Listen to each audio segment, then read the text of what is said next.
The track record for video game to live action adaptations is far from great, with there simply being more duds than anything on that list. But I think it's safe to say that the Fallout TV series is anything but that.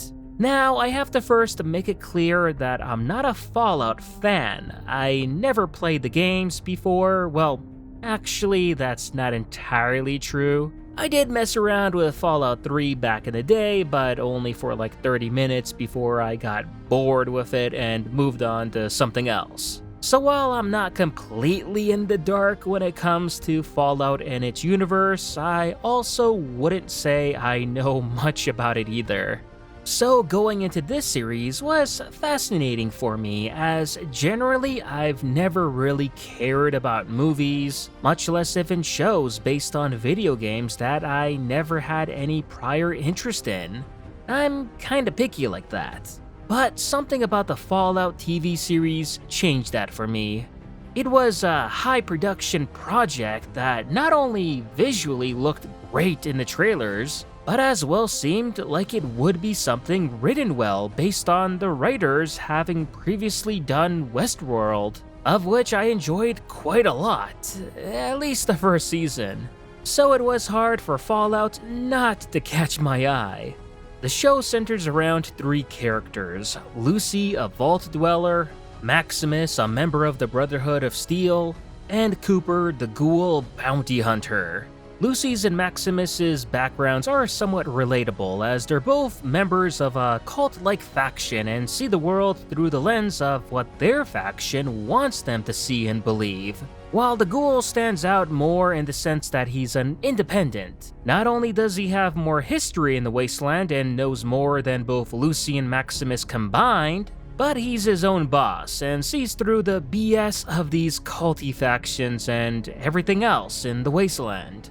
The show itself does make sure to give us ample time focusing on the 3 characters, giving us a look at each of their lives and each of their reasons for needing to take part in the, let's call it main quest. As after all, Fallout is an RPG game, which eventually sees them all cross each other's paths on this so-called quest, and the ghoul, for example, gets a bit of a special treatment unlike Lucy and Maximus, as we get flashback scenes for the ghoul like 200 years ago, back when he was known still as Cooper. And these are not only great scenes in general, adding some superb character development, but also providing some important explanations on why the Fallout world is the way it is. Essentially letting the viewer get caught up on some of the Fallout lore, which is rather helpful for those of us who never really played the games.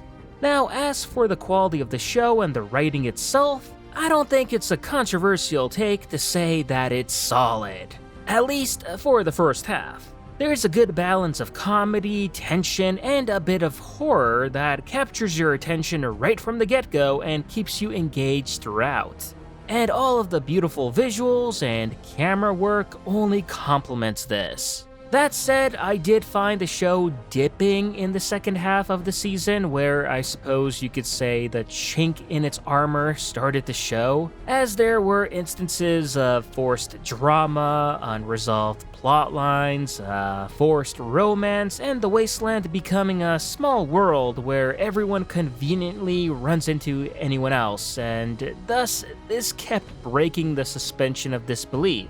Not to mention, there are also several confusing unanswered questions that I had, of which the show tended to gloss over at the very end, in such how, for example, a particular character could even get a hold of a nuke and bomb an entire city by themselves, or how a vault dweller from Vault 33 before Lucy decided to go out to the Wasteland on some adventure, and no one ever mentions or speaks of this on the show.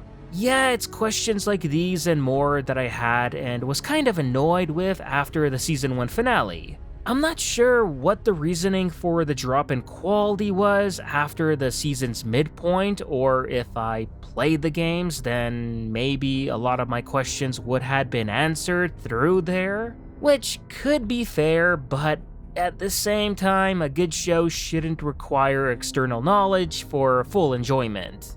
Besides, I've also heard about how the show also apparently changes the Fallout lore in certain ways, which, what can you really say, is disappointing and a bummer to hear about. Thankfully, as a newcomer, this didn't really affect my experience too much. Like, sure, there were some parts and things that even that caught my attention as weird and had me do a double take. Like, for example, with the Brotherhood of Steel, but yeah, for the most part, it didn't really bother me as much as, say, like a hardcore fan of the games. However, it's worth acknowledging for those invested in the original canon.